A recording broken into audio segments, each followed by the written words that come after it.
Je ne doute pas que Fouquet soit un acrobate, mais pour trouver de l'argent, il arrive un moment où tripoter ne suffit plus. Oh, tripoter! Monsieur le surintendant Fouquet devrait m'expliquer comment l'État s'y prend pour dépenser encore plus quand il est déjà endetté jusqu'au cou. Le surintendant te dirait que le commun des mortels couvert de dettes va en prison, mais que l'État, même s'il est endetté jusqu'au cou, creuse la dette.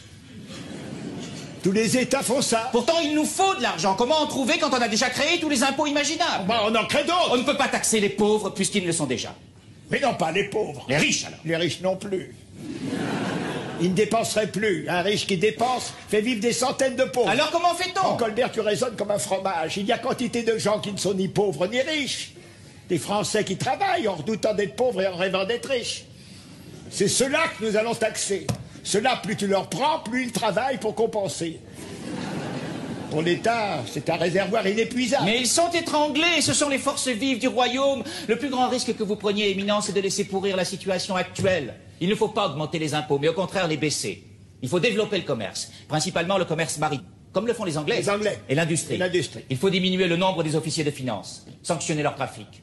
On ne doit plus voir ces grandes fortunes scandaleuses qui nourrissent un sentiment de révolte dans le royaume. Oh, que tu es naïf, Colbert.